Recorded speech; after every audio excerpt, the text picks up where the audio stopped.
Reka amasuze kandi mbaye ikaze mwebwe mukomeje kubana natwe kuri Demi Empire. Ni amakuru yo kuri iki gitondo cyo kuwa 28/2025.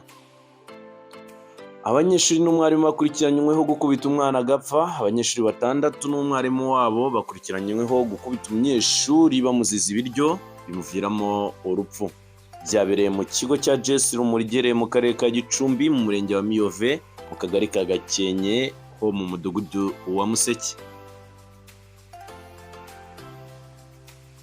Uwo mwarimu witwa Nibagwire Karine ngo yahaye aba banyeshuri amabwiriza yo gukubita mugenzi wabo kuko yari yaje kurya atize. Bamaze kumukubita ngo yarabacitse arirukanka agwa mu muferege ufata amazi ava ku mashuri afite uburebure bwa metero 1.5 z'ubujyakuzimu. Ngo bamutegeye moto ajyanwa ku kigo nderabuzima Miyove, ariko umuyobozi w'ikigo nderabuzima cya Miyove avuga ko uwo munyeshuri yahageze yarangije kwitaba Imana.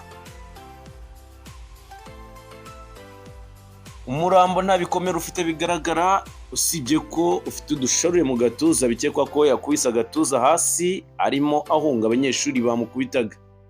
Abanyeshuri bakekwa ndetse n'umurezi wabo watanze amabwiriza yo kumukubita bajyanywe gufungirwa kuri sitasiyo ya polisi ya Byumba. Umurambo w'uwo munyeshuri wajyanywe ku bitaro bya Byumba ukaba ugomba koherezwa i Kigali ku kigo cy'ibimenyetso bya Gihanga RFI kugira ngo ukorerwe isuzuma. Bari mu barezi rero mugerageze mwirinde ikintu icyo ari cyo cyose cyatuma mu by'ukuri mugaragaraho igikorwa nk'icyo ngicyo, cyane ko guhana k'umunyeshuri akenshi nta munyeshuri ugomba kwihanira mugenzi we, ahubwo bishobora kumuviramo urupfu.